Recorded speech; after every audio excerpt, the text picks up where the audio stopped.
Hi everybody, good evening. Let me just check the volume here. My name is Brian, this is Class A Plus English, and tonight we're going to continue after a little break with the life and suffering of Sir Brante, a story-driven game set in a kind of a medieval fantasy world. Yeah, we took a little break because I was playing Firewatch, a game I really enjoyed. Yeah, really cool game. So I highly recommend you go and check out the streams. It's about 5 streams, I think, for that. Yeah, but tonight we're back with Sir Brante. This is the 3rd stream, but really it's the 4th stream because I have had so many problems with this game. And the last stream I made, for some reason there was a audio issue where there was just kind of a ringing noise, a buzzing noise right through the game. So we're going to jump right into it. Yeah, we're going to jump right into, actually we're going to go first of all to the word of the day. Let's have a look at the word of the day. What is it? It's penchant. Penchant. To have a penchant for something. I think it's a French word. Yeah, what does it mean? Penchant refers to a strong liking for something or a strong tendency to behave in a certain way. Is usually for a penchant for something. Class A Plus has a penchant for story-driven games. I hope you have a penchant for Class A. All right, good. Anyway, that's the word. One more time. Penchant. Yeah, I have a penchant for. I really enjoy Italian food, but I have a penchant for lasagna. Okay, good stuff. All right, we're going to jump into the game. Let's go for it. I hope you're well. It is, what is it? It's the 2nd of April. Oh my god, it's my birthday next week, everybody. Hang on, I need to go on to the OBS here. So while we're loading, I will explain what happened in the previous disaster of an episode. Settings, a little bit of music. Turn the sound up. Back to the main menu. Continue the game. Here we go. Now you see, unfortunately I didn't have it saved and we completely lost the previous stream because of the sound. A complete disaster. What happened? Well, there was a ceremony. I don't know what it was called. The sanctification or something, the sacrament. Yeah, here we are. Okay, good. Yeah, there was a sacrament, which is a kind of religious ceremony. In this, it's a fantasy world. It's set in a kind of medieval world. Yeah, I guess. And we're going to try to. We've missed an episode basically, yeah, but we're moving into childhood end, we're moving into adolescence, and let's just get stuck into it. Okay, the mark. So yeah, they beat me in the ceremony. The mark, the scar left on you by the sacrament takes a long time to heal. If I cut myself, or in particular my cat will scratch me, maybe it takes a few days to heal, to get better. Mother says it's a reminder of your lot, suffering and sufferance, pain and patience. Gloria, my sister, shows you the mark of the lash, which on her shoulder one day. It will never disappear. So both me and Gloria and I should say, we got kind of bashed and beaten during the ceremony. Now, they're talking about the lot here. There's the noble lot. It's kind of like a class system in this game. There's the nobles, there are the priests, and there are the commoners. And I am a commoner. Right. I'm a commoner now. This is my lot. I was born into. This is my class. But Father keeps telling you to study hard so you may yet earn a different lot and become a noble of the mantle. You recall the past with warm sadness when Stefan, oh my god, I'm back to this again. That's my brother. When Stefan still lived with you, or when he wrote to you for a time shortly after he left. Now he thinks it's beneath him to write to the commoners in his family. So he's looking down his nose at us. He's feeling superior. I'm going to turn off this music. Yeah, it's kind of annoying me. Hang on one second. How do I go into quit the main menu? No, cancel. I want settings. Settings? Ah, okay, here, yeah. Okay, I'm going to turn that off, okay? Alright, let's get back into it. So I recall the past with a warm sadness when Stefan still lived with you, or when he wrote to you for a time shortly after he left. Now he thinks it's beneath him to write to the commoners in his family. He's feeling superior.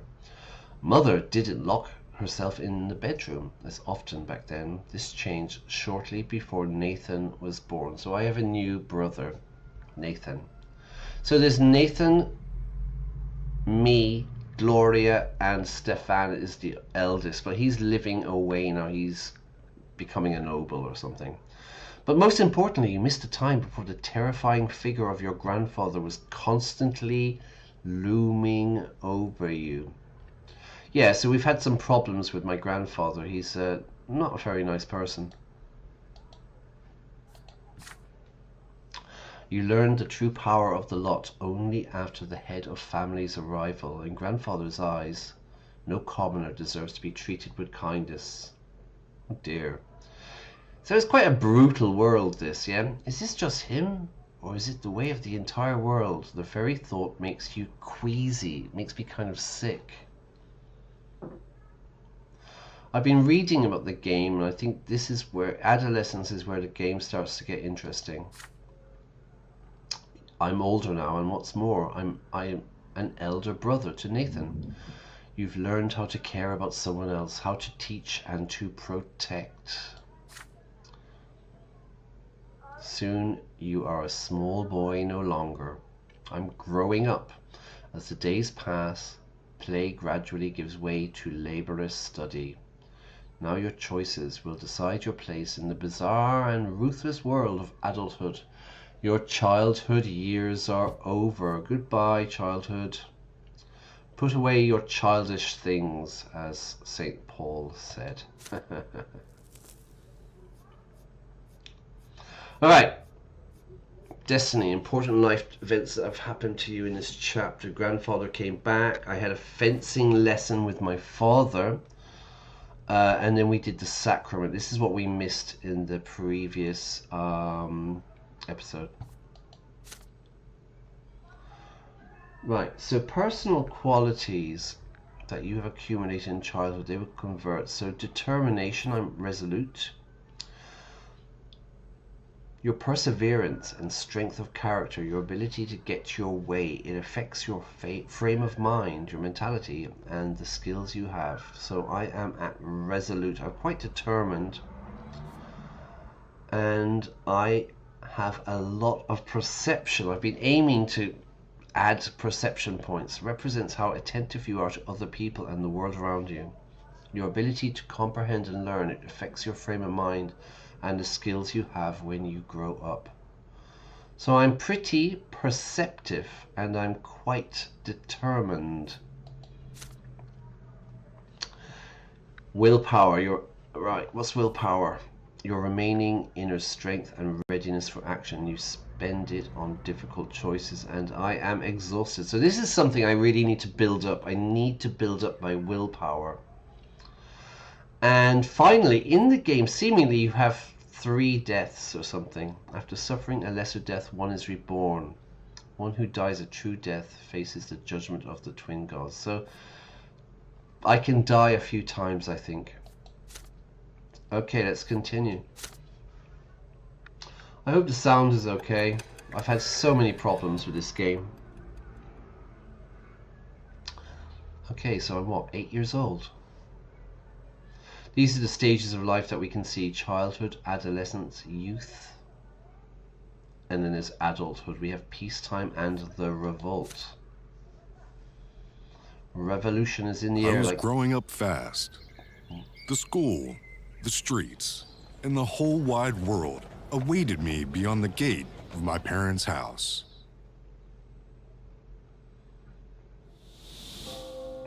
Okay, we're in. Adolescence. Which everyone is saying is there's an amazing TV show on Netflix at the moment, and I haven't watched it yet, but they say it's absolutely fantastic. Adolescence. It's about, I don't know, it's about the misogyny and kids being manipulated, I think. Yeah, I know it's like the #1 TV show in the world at the moment. I'm going to start watching it this week. Difficult time, I think, for people today. Chapter 2, Adolescence. You've lived in this world for 8 years now. As you grow older, life grows more complex, more complicated. The world of your childhood was limited to your house and family, but that realm is expanding. A realm is like a kingdom, you know, so like, okay, so, you know, my house was my kingdom, but now it's getting bigger, it's expanding, I'm getting older, and now it includes my neighborhood, the nearby houses, the streets of the ancient city of Anizut. Okay, I'm not really sure how to pronounce that, so we'll just have to go with it. A question now looms over you, growing more pressing with each passing year. What will be your place? What will your place be in the vast, wide world outside? Sorry. What will be your place? What will your place be in this vast outside world? Vast meaning enormous, huge. Good synonym there for big, everybody. If you're doing IELTS, doing Cambridge exams, try not to use elementary words. Good, bad, big, yeah? Rather than good, everything is fantastic, it's amazing. Rather than bad, it's awful, it's terrible. And rather than big, we can use enormous, huge, vast, which is a good one as well. What will be my place? Well, I intend to be the revolutionary king. Revolutionary king doesn't make sense. Commandante. Few people of the blessed Archnean Empire trouble themselves with this question. It's not within a man or woman's power to choose, because we all have our lots. Their destiny is predetermined by their birth and those who bore them, their parents. So basically, if your parents are nobles, then you're a noble. If your parents are a commoner, you're a commoner. Unfortunately for me, my mother is a commoner and my father is a noble. So there's that kind of wiggle room, I suppose you could say. And yet your peculiar birth has granted you a choice. Your father is a man of nobility, a worthy example in matters of duty and honor. Your mother is a commoner of lowly estate, humility and patience made flesh. It's kind of like the caste system or something. Well, it's really class, or, you know, like in India with the caste system. And your sky is ablaze day and night with the light of the shining pillar, the beacon of the clergy. So religion seems to be important in this game, and it's the shining pillar. There's this kind of supernatural light in the middle of the city, and it's kind of there's not one god, there seems to be two. Yeah, I don't know this game, I've never played it, we're still learning. Your back bears the mark of the whip, the lash. Will you accept the drudgery and suffering that is the lot of the lowborn for your entire life? Drudgery, boring, you know, every day's the same, I'm a poor person, nothing changes. Or will you follow in the footsteps of your father and your father's father and your father's father's father, etc., and fight for the right to serve the empire as a noble of the mantle? Perhaps will you follow the twin god's word and offer spiritual guidance to others? Nah, I don't want to be a priest. The answer lies out there in the vast, terrifying world. What awaits you beyond the walls of your home? Let's find out. This game has got like great, really, really good reviews, you know, really, really high reviews. There's a lot of reading in it for me, but, you know, hopefully it's going to pick up a bit now that I've stopped being like a child. Your world grows, the neighborhood, the houses nearby, the streets of the ancient city. Okay, we've read all of that, haven't we? Okay, events that can happen to the Brante family. Gloria's secret. You discover the secret society your sister has joined. Ooh, I like it. Stefan's disgrace. You find out about your elder brother's forbidden love. Oh my god. Hey, come on, it's 11:26, everybody. Times have changed. The blood tide. This sounds a bit brutal. You join the blood tide. Nathan's admonition. Your younger brother, Nathan, receives spiritual... God, there's this word. Admonition from you. I'm not into the religious stuff, to be honest with you. Events in the personal life of the hero that can happen. Matters of the heart. Ooh, my first romantic feelings. Revelation of the tree. Okay, I get a revelation, an epiphany. Okay, Sophia. Alright, let's find out. Oh my god. Your personal qualities at this age. They determine which choices you make. We've got nobility. Represents how noble your thoughts and deeds are in your pursuit of the honourable ideals of the nobleman. It affects your chances of becoming a noble of the mantle and future skills that are crucial for the noble estate. So we're going to try and be upwardly mobile. I'm a yuppie, young, upwardly mobile. I don't know, I can't think of it. Ingenuity represents how quick-witted, how smart you are, and how skillfully you can manipulate a situation to your end. Ooh, I like it. It affects your ability to survive without the privileges of nobility and future skills that are crucial for a commoner. Ingenuity sounds pretty good. I'm a bit slow at the moment, and probably a lot of my friends would agree with that.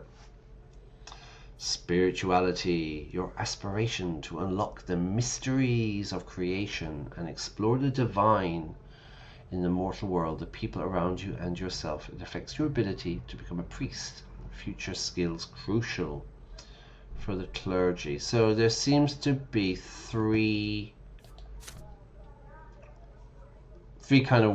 directions. Yeah, we can try to become a noble. We become the best commoner we can, or we become a priest.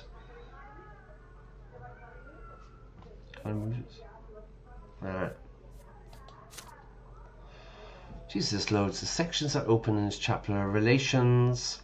Ah, okay, so here we've got destiny, personality, occupation, growing up. The House of Brante. Okay, they're a bit angry with me, I think. Okay, this is a good page. Stefan is my older brother. Sean, yeah, I don't know why I said Sean at the beginning, but anyway, we're going to, a typical medieval name was John, so I went Irish. Sean is the Irish for John, and I went for that. Nathan, who's my younger brother, and Gloria, my sister. Now, Lydia is my mum, and Robert is my father. I think I have quite a good relationship with him, and he has an ex-wife, so they were... Oh, she died. Okay, and this is the Gregor, the grandfather. He was a bit of a pain in the ass, to be honest with you. I have no relations. Map of the Empire, okay. Typical kind of fantasy world map. The province. Okay, that's to come. That's to come. Alright. Let's go. Let's get into it. Continue. Alright, good stuff. There's a lot of reading in this game. It's 11:26, everybody. The future is now. The boy down the street. The family expects more and more of you as you grow up. The teachers and tutors hired by your father keep you on your toes all the time. If you're on your toes, you're ready. You know, you're ready for action. Your life these days is dedicated to studying for the future, for my future, and for the future of my family. My younger brother Nathan keeps growing up too. He can hold a conversation now. You never refuse him when he comes to play, provided you have a bit of free time between your demanding lessons. So I'm spending all my time studying.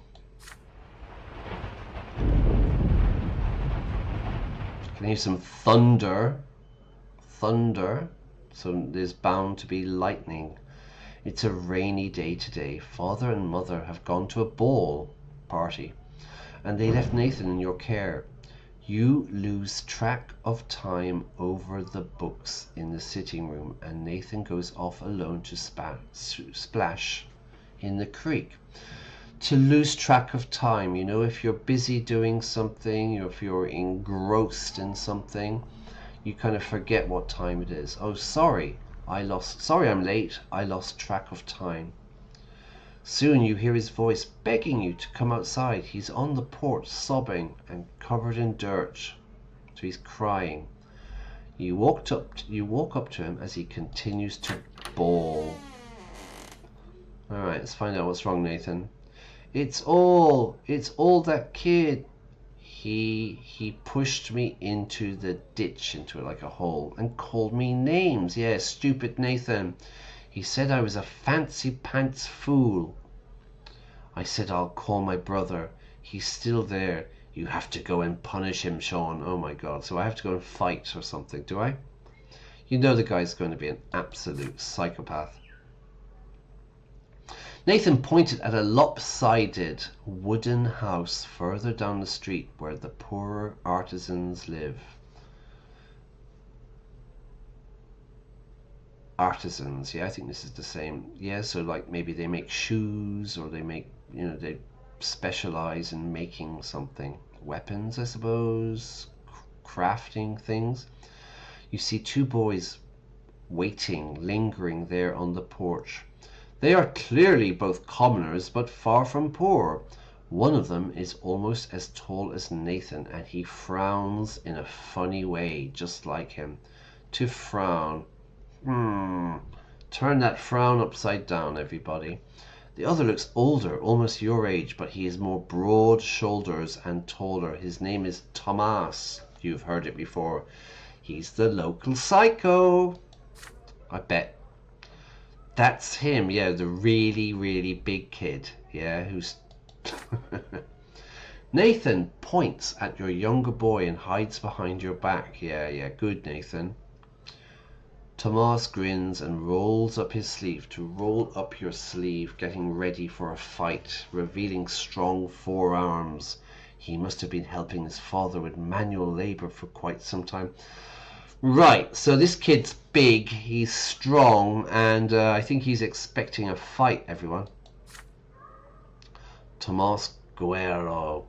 Listen up, rich kids. We don't give a damn about you or your friendship. We don't let nobody call our home a stinking rathole. Your little brother earned his ditch dive, so they pushed him into a ditch. A ditch is at the side of the road, you know, this is medieval times, yeah? So you'd have the road, and then at the end, you'd have like these kind of indentures, I suppose you'd call them, like a ditch. So they pushed him into a ditch, and I suppose there's water and mud and stuff like that. Maybe next time he'll dress normal and stop picking fights with people who can throw him in the mud. You know, Thomas might have a point there, actually. So to pick a fight with someone is to start an argument, yeah?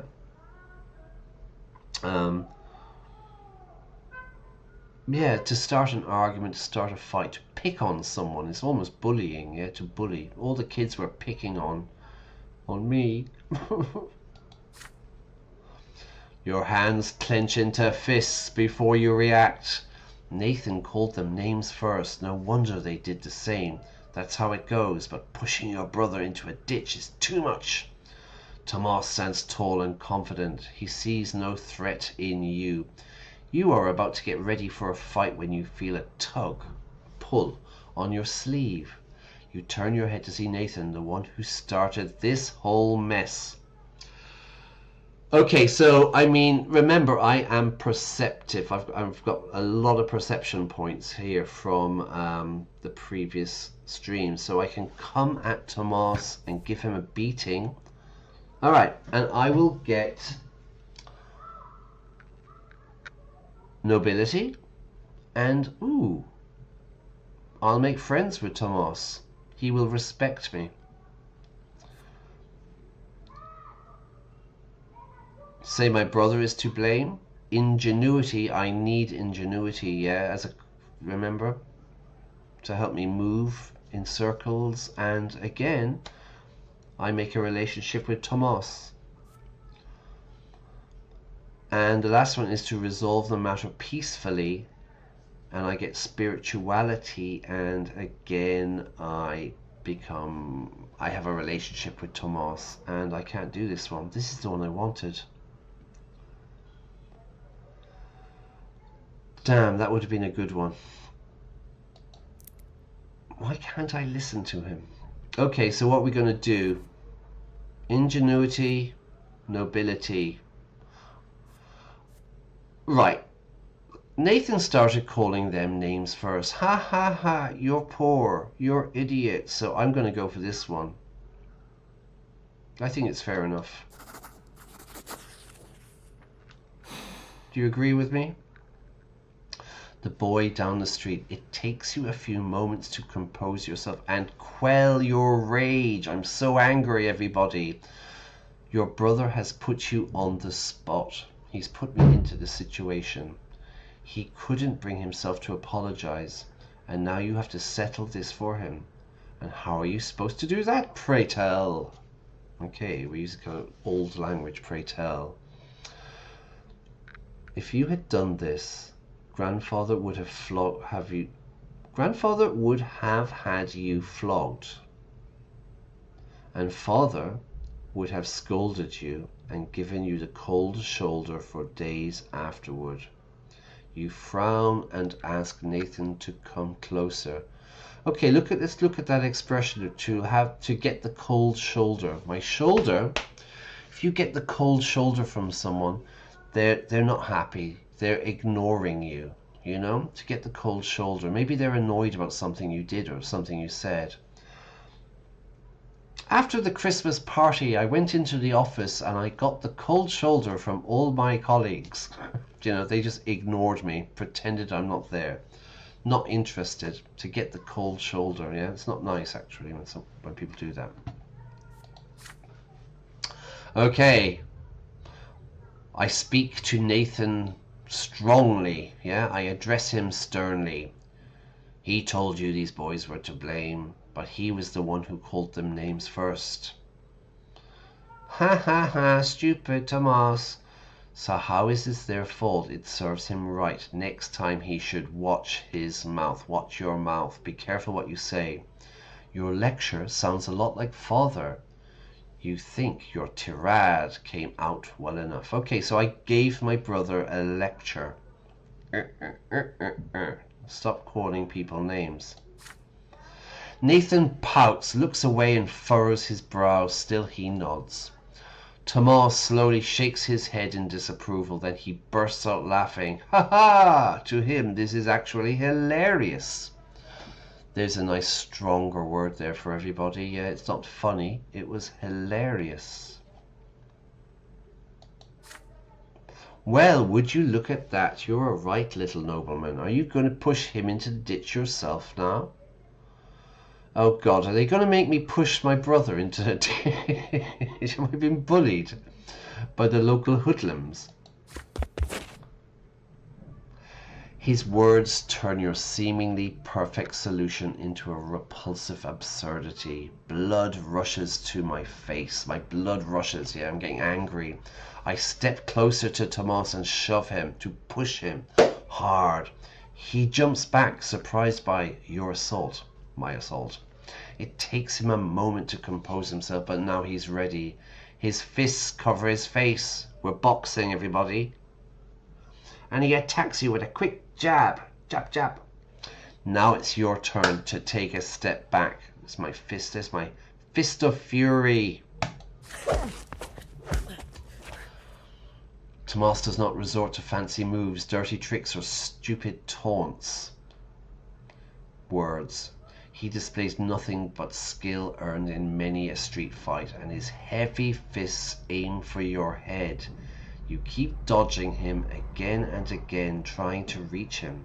He takes a couple of glancing blows. A blow is like a hit. Yeah, to receive a blow, we say. It's to get punched, actually, to get punched. But easily shakes them off. What a bruiser. He's a hooligan. You start swinging your fists with greater and greater fury. So they're fighting, yeah? They're punching each other. They're swinging their fists.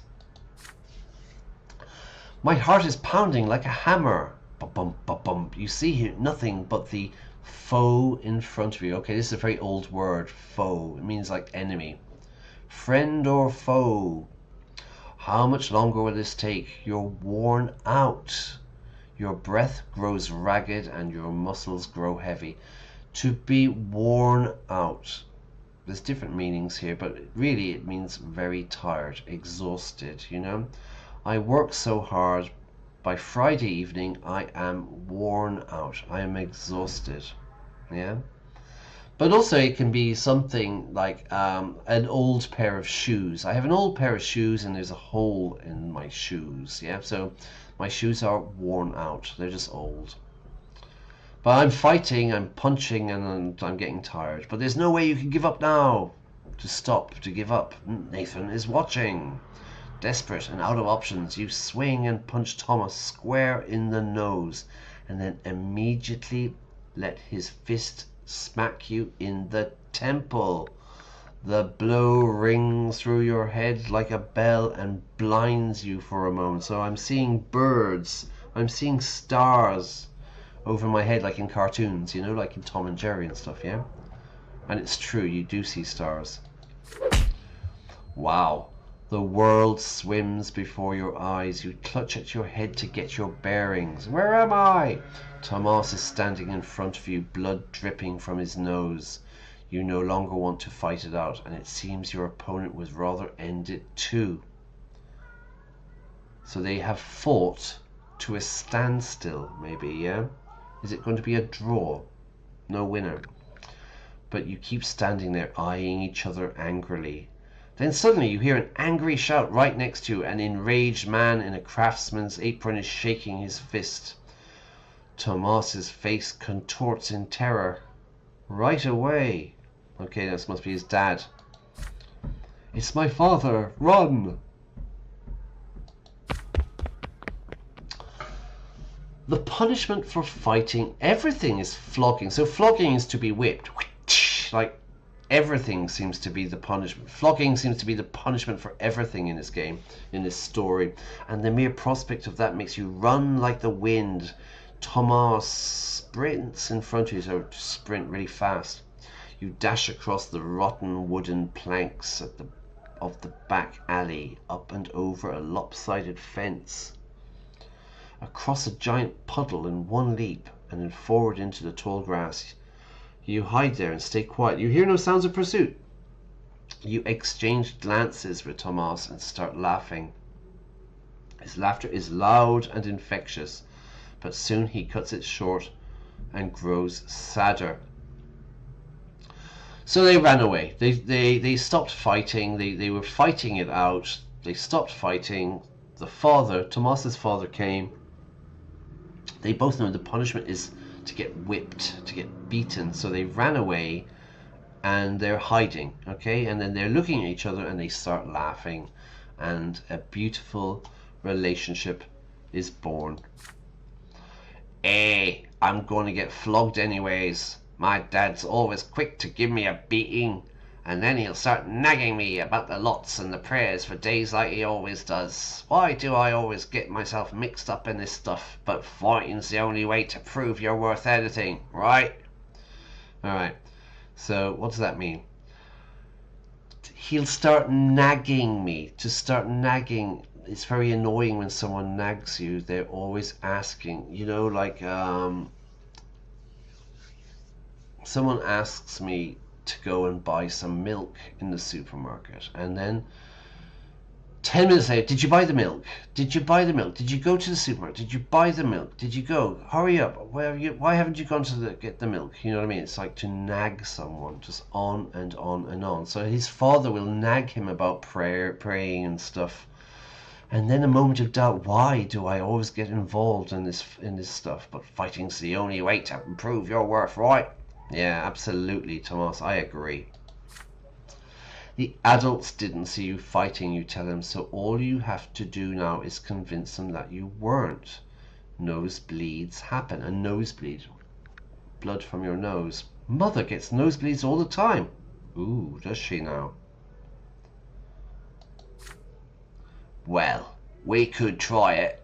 Let's hope our little brothers don't tell on us. I'll talk to mine. There's a scratch on your head. Don't let them see it. Good thing I didn't hit you in the face. There, good as new. Alright, it looks like I've made a friend, everybody. You assure him that Nathan will never tell, and in return you'll make sure he behaves himself so he won't get thrown into a ditch again. With that, you shake hands with Thomas. His handshake is as strong as you would expect based on his fists. You make your way out of the tall grass. You need to leave before Thomas's father goes to your family and complains about you breaking your lot. Alright, so we've had a fight, but we've made a friend, maybe.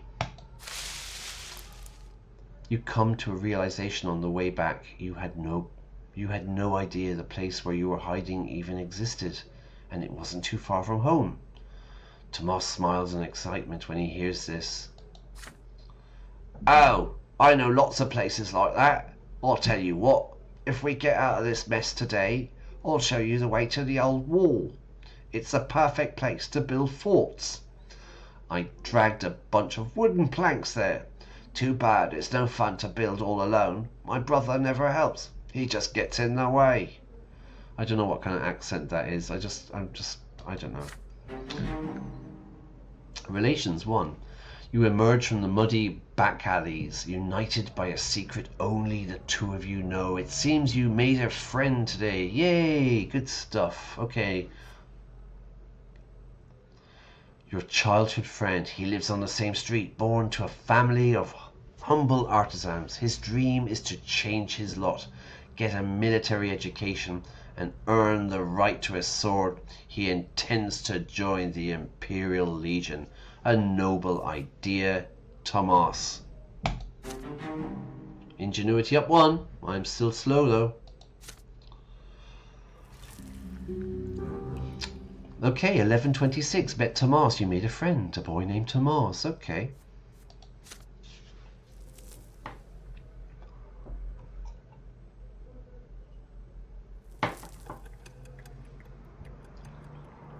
"9 years old.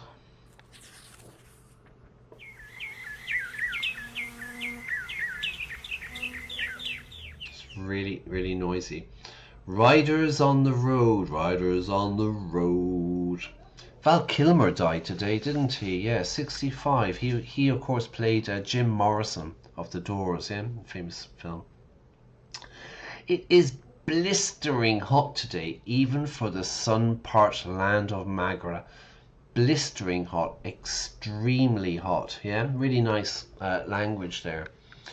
I live in Alicante, a city on the east coast of Spain, and like in July and August, it really is blistering hot. It's sweltering. It's, what would we say in Ireland? You'd say it's, I don't know. I'm trying to think. It's blistering hot, so it's really, really hot, even for the sun-parched land. Yeah, so everything's really dry. As soon as you are done with your studies, you dash outdoors. You run outdoor and out of the stuffy room. You and Tomas pull up your shirt sleeves, but it barely helps. You would gladly go shirtless had you only been in the company of other boys. But there are 3 girls in the yard today. They are doing the laundry in a big wash tub, whispering and giggling. If you could, you would gladly keep watching. If you could, you would gladly keep watching one of them at work. Ooh. Sean is getting going, isn't he? He's making friends. He's going for the girls. She has big eyes of deep blue. Her dark hair is braided, and her plain grey dress is mended and patched all over. Okay, she's a commoner, everyone. Her name is Sophia. She throws her head back a little when she laughs. Ha ha ha ha ha ha! The rays of sun are reflected in her eyes. You, Tomas, and the other boys keep telling silly stories, anything to make her laugh. You sure love telling tall tales, Sean. Oh, I remember this one time. Tall tales, you know, exaggerated stories, yeah. I went fishing. The fish was this big. It's a tall tale. But then Sophie hears a voice calling her home. She nods to you and runs across the street smiling. Her light steps carry her forward, but her eyes are looking elsewhere. But then a stone on the road catches her foot. She stumbles and falls flat into the dust. She has fallen over. No, Sophia!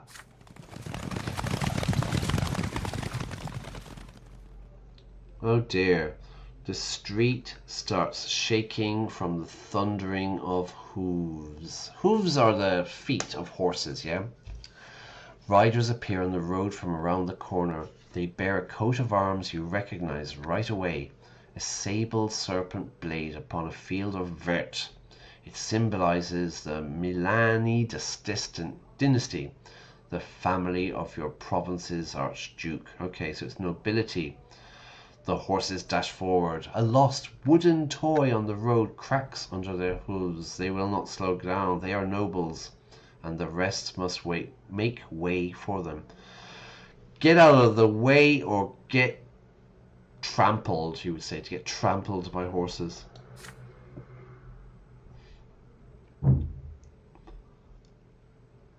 Sophia is in their way just now, starting to get back on her feet. Her mother is crying for her desperately from behind the fence door. You freeze in terror. The riders surely see the girl. Are they going to stop? Or are they going to trample her? There you go, to trample. In only a few moments, the beautiful Sophia will be toppled, trampled, crushed, maimed, and killed. And I have no choice. Oh my god, if I could have saved her there, it would have been... Oh, I would have died. Stay where I am. Sophia died her first death. There's nothing I can do. Farewell, Sophia.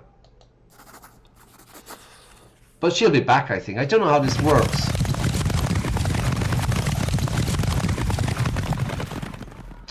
You stand frozen by the roadside, unable to look away as the cloud of dust covers the entire street. You feel as if a massive, maddened beast whipped into a merciless frenzy has just passed you by.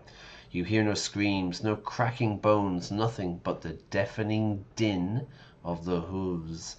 The din, the noise. Right, not looking good for Sophia then. They're, the nobles, there's a whole group of nobles on horses, and it doesn't look like they're going to stop. Once the horses are gone and the dust settles, you can finally see the road again, and the repulsive blob of blood, flesh and bone left on it. You can still see traces of Sophia in that mess, her dark hair, the remains of her dress. Sophia! But it's no longer her. Oh dear. Is she getting taken up to the twin gods or whatever they're called? Sophia's earthly remains slowly dissipate and melt into the air. Her mother's eyes are filled with grief, sadness as she watches. She hunches over and slowly walks back into the house. You can still hear the riders far away down the road. None of them even bothered. I just had a pop-up advert for some ad block. None of them even bothered to look back. They just kept going. They were going somewhere. They had a mission to accomplish, right? So, you know, some little girl gets in the way. Sorry, mate. Your friend walks away at a loss for words. You make your way home, dazed, confused by what you've seen. You are still dazed as you retell these events to Mother, unable to look up from the floor. After a moment of silence, she embraces you and calms you down. That would be pretty stressful for a child, yeah, to see the love of your life get trampled by horses. And also it would make me angry about the nobility, right? They didn't stop. They didn't look back. There was no, no empathy there at all. Poor girl. This is my mother. What a terrible, painful death. But you must know that it was not her true death. By the twins, so these are the gods. By the twins' mercy, we are all given enough time in this world. Should you die before your time, you will be brought back by their grace. For 3 times they will rescue you from a terrible fate. But the 4th death is true and final for all. Okay, that's kind of interesting. Every loss of a life we are granted at our birth is a heavy blow to us, but the gods told us not to mourn a lesser death. Everybody will keep on living as though nothing has happened, even Sophia's parents. How does she come back then? Like, does she just like resurrect or something? Their family is poor and they have no family crypt like we do. When the girl's soul comes back to life, her body will be reborn in the city church with all her wounds healed. Do not mourn her, don't be sad. Don't mourn her, my son, but thank the twin gods for their justice. To mourn someone, we mourn someone when they die, to be in mourning, mourning. You see Sophia by her house a few days later. She looks completely fine, without so much as a scratch. The other children tell you that her parents now forbid her to leave the yard after dying such an early first death. You call out Sophia's name, Sophia! She looks at you briefly and then walks back inside. Okay, that doesn't look good for me. She never talks to me again, but there is nothing I could do. There you can see she's got braided hair. Indifference. A humble girl from a poor, low-born family living on the same street. Okay, well that didn't go very well.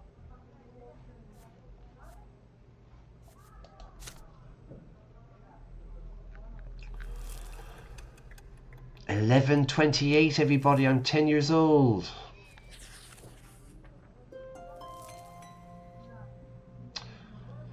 Fall. Okay, so fall is Americanese for autumn. Soil, the earth, the ground, and gunpowder.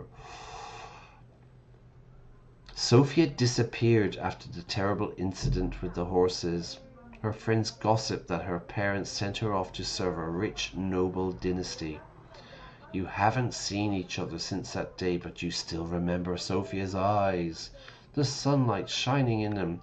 But no matter what, life goes on. A very true story, everybody. You're 10. Your studies continue and you are learning more about the land you live in.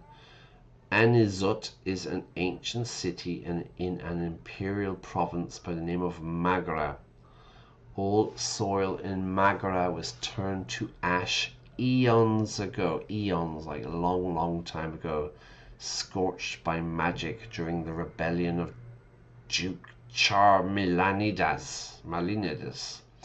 The The magical arts are all but gone now, but the scorched earth has remained barren and infertile ever since. So nothing is growing on the land after the magic. Since then, the entire province has lain barren, tormented by cold and scorching winds in equal measure, with a few precious plants taking root on their own. All fertile land in Magra is bought elsewhere, and brought here by an endless caravan of carts and carriages. To pay for food and soil, the cities of Magra became skilled in many trades, primarily mining and digging for metals and stone. So they're a bunch of miners. Last autumn, I'm not going to say fall, I'm sorry. Last autumn there was an explosion just outside the city, followed by clouds of thick smoke. The first such incident frightened the citizens, but then explosions and smoke became an everyday occurrence. Soon everyone grew used to it. Right, so to grow used to something, to get used to something, is to be accustomed to it. Yeah. For me, when I moved to Spain, Spain is really, really hot. So at the beginning it's very difficult, but after a while I started to get used to it. It became normal. I grew used to it. Father explains that the miners are using a new invention called gunpowder. It makes it easier for them to reach the precious stones and metals buried deep within the earth. Right, we're going to blasting. Navigators. Then one day a thunderous explosion rocks the city and black billowing smoke covers the houses. People are stuck in their homes, all windows tightly shut. The air is impossible to breathe. Nathan coughs all the time. Gloria and you cough only when nobody is watching. If Mother hears it, she'll make you inhale those hot herbal vapors just like Nathan. Right, so they try not to cough around Mother. It takes 2 days for the black smoke to disperse, to go away. People pour out into the street to meet their friends. So we pour a drink. Yeah, I pour a glass of water. But so you can imagine here that all the people are coming out of their homes. They're pouring out into the streets. Tomas is eager to share everything he knows about this incident with you. Tell me, Tomas. They took lots of burnt up people to the city temple. Mom told me she was helping the healers, so there must have been an explosion in the mines and they all died, I guess. There are many rumors. Some claim it was the work of a beast, a monster stirred from its slumber. Woken up, stirred from its slumber. To slumber is an old word for sleeping, yeah? So like some kind of monster woke up. While others say it's the surviving witches, that continue to threaten the order in the empire with their accursed powers. Witches, everybody. But as for you, you patiently wait for Father to come back home, and then you will ask him about it. Father spends night and day working at the prefecture, while Mother spends all her time in prayer. Okay, so there's been a serious explosion. Many people, it looks like they've died. They don't know what's happening, so I guess there's rumors circulating the town. It was the witches. It's a monster.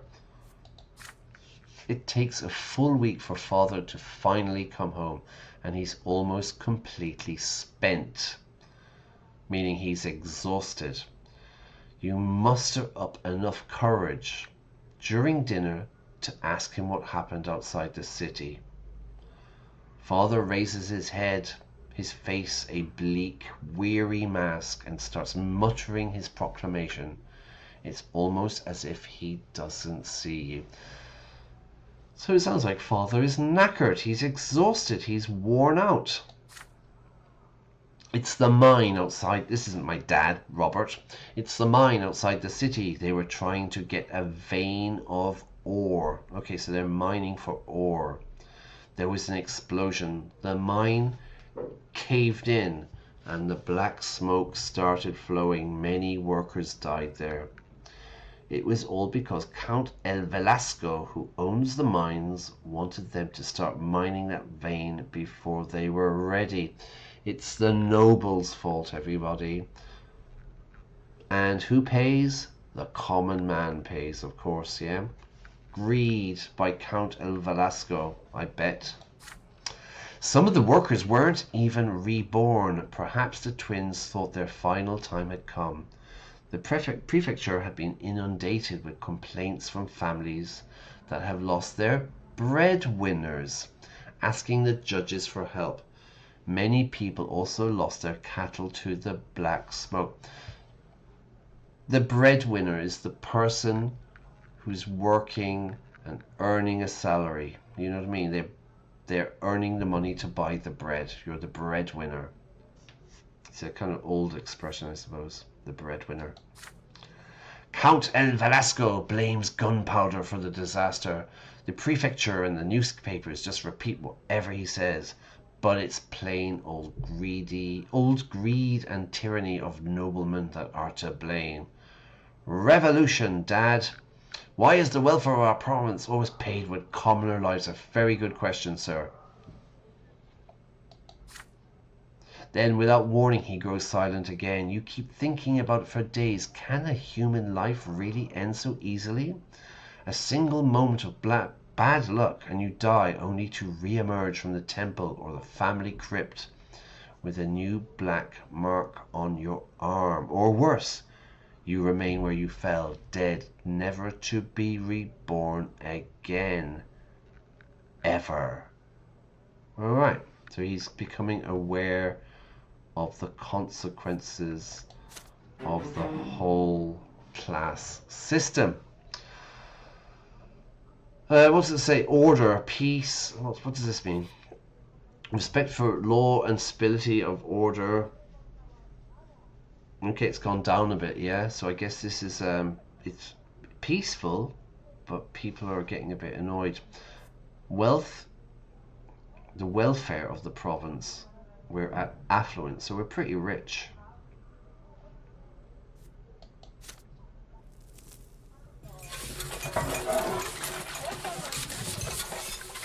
Stefan's arrival. During lunch, Father tells you to stay home in the evening and prepare to meet some important guests. Your elder brother Stefan will return home by dinner tonight. Joining him will be your grandfather, Gregor Brante, as well as a noble friend of the family. You're excited about your brother's return. It has been years since you last saw him. How has he changed during his years away from home?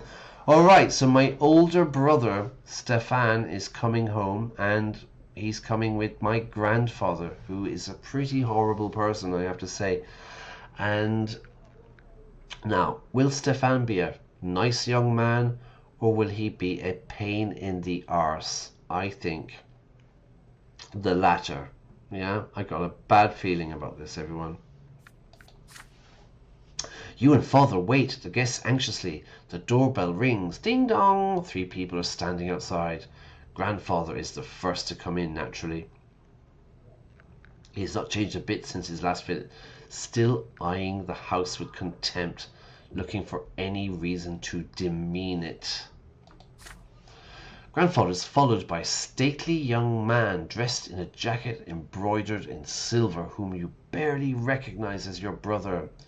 Stefan casts a glance at your threadbare clothes, your dirty fingernails, and smirks and smiles. Yeah, it's a very negative word, smirking.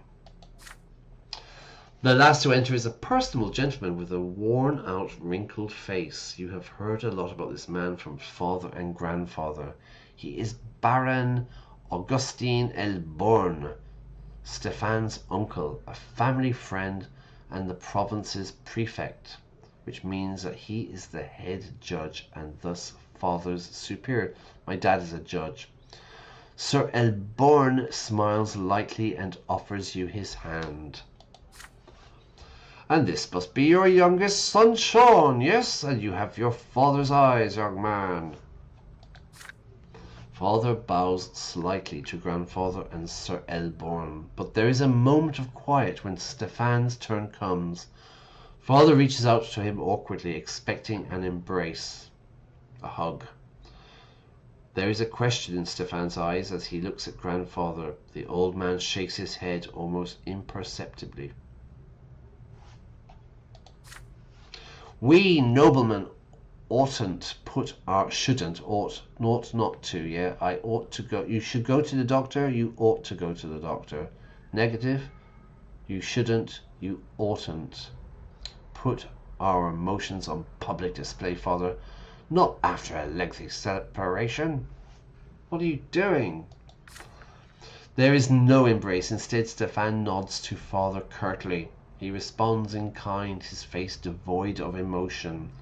After the greeting, you proceed to the sitting room. Elborn is the first to enter. He kisses mother's hand, and Gloria's too, and tousles Nathan's hair after he sees him hiding by the table. Grandfather acknowledges them with a glum nod, so he's not happy, as usual.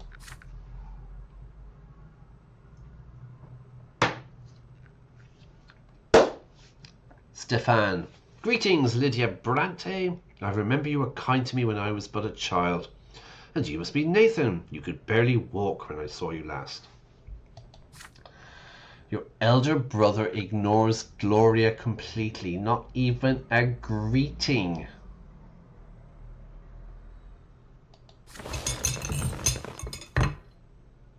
You proceed to the dining room in a dignified manner and take your seats. The dishes smell delicious, but they merely punctuate the overwhelming tension at the table. Elborn is the only one with a friendly smile on his face. The dinner is splendid, fantastic, Lydia. Did you choose the dishes yourself? You have a truly refined palate. It warms my heart to know Stefan spent his early years with you. Womanly care always does a child good, no matter the estate.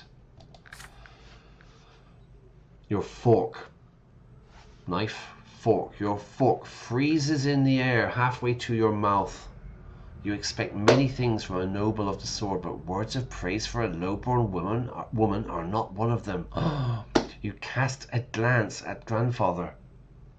He looks like he's about to choke on those words. Oh my god. We have a feminist here, yeah? I would do my grandson more... It would do my grandson more good to stay at boarding school among his equals. Alright, that's the grandfather, yeah? He's not a very happy-go-lucky person, yeah? Please, Gregor, parenting is no less important. Nothing can replace a mother's love. I cannot deny it. It saddens me greatly that my late sister could not be there to raise Stefan. But there was still a family for him, and he was surrounded by love. How could that be bad? All right, Augustine sounds kind of a nice guy, actually, doesn't he? Because he doesn't really, he's not flogging anybody or just, completely dismissing everyone and just looking down his nose in a superior manner, saying, I am a nobleman and you are a commoner, which seems to be the general kind of attitude among people here. And besides, his father was by his side all the while. A father's example is always the best. After all, Robert earned the judge's rank the same way you did. Your grandson will surely follow in your footsteps. And who knows, perhaps even the younger men of the Brante family will contribute to the legend. You clumsy, low-born cretin. Oh dear. Clumsy. A clumsy person. I can be a bit clumsy sometimes. I drop things, I knock things. When I think clumsy, I think Mr. Bean. The English comedy film TV show, Mr. Bean. He's a very clumsy person, yeah? A cretin is like an idiot. Oh dear, what's happened here? Why is grandfather so angry? Everybody is startled, shocked by the sudden outburst. Grandfather's face turns red. He is glaring at a young lady servant holding a pitcher over a glass. Stefan is sitting right next to her, dabbing a napkin on a fresh stain on his jacket. Okay, so one of the servants has spilled a drink or something. Begone this instant! The lady servant runs away, leaving the pitcher on a small table by the door. I'm sure she'll be getting flogged soon enough. After a quiet moment, Elborn smiles again. It appears the servants have left us, yet dinner is far from over. Worry not, uncle. There are enough commoners at this table to keep us served with food and drink. Ooh, bitchy by Stephen or Stefan, yeah? The commoners, of course, being me and my mother and my sister and my other brother, I suppose. Stefan glares at Gloria, my sister, across the table. She is sitting right next to you. She shrinks down and hunches over under his gaze. Father furrows his brows. Mother covers her mouth with trembling hands. Grandfather sneers. Stefan's gaze does not move. The silence lasts far too long. Jesus, they're having a really good dinner. They're having a fun time. Now remember, this game is called The Life and Suffering of Sir Brante, so I don't think, from what I've read, it's a pretty dark story, yeah, so I've never played this before. I have no idea what's going to happen. Then she starts to rise from her chair. If the Brante gentlemen so wish it. Your hands, oh geez, we're back to fighting.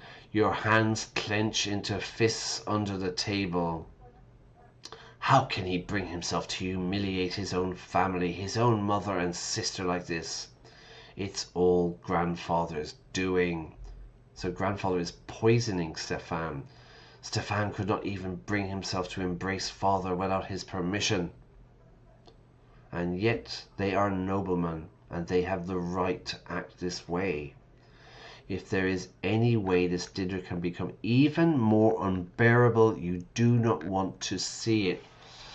Right, choice time, everybody. So, insult my brother. Ingenuity.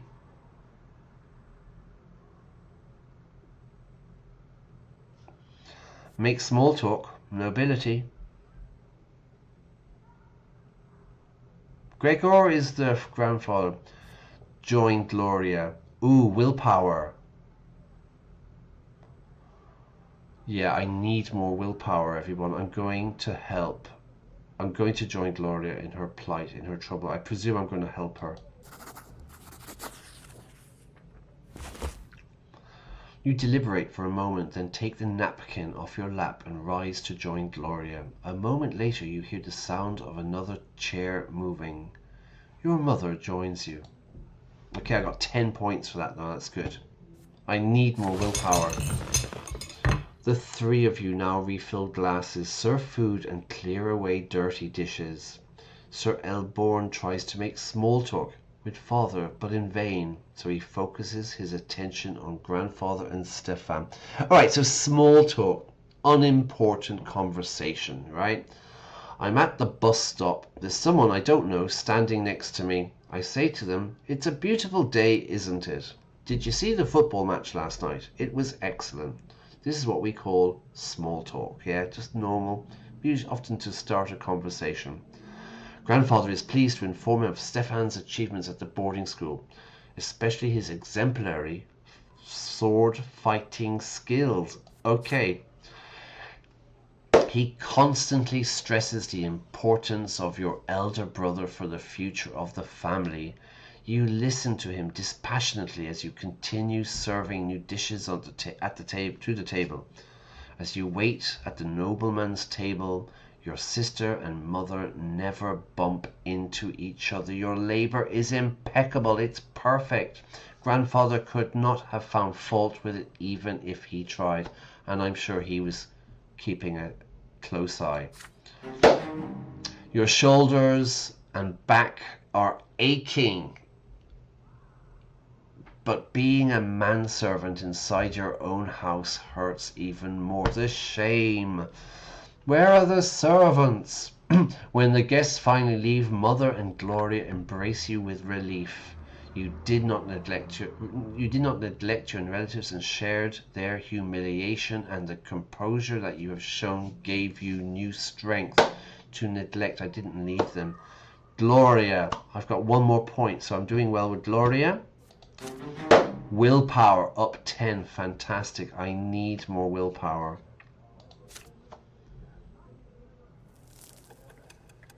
And with that, we're going to stop. 11 years old. Okay, great. All right.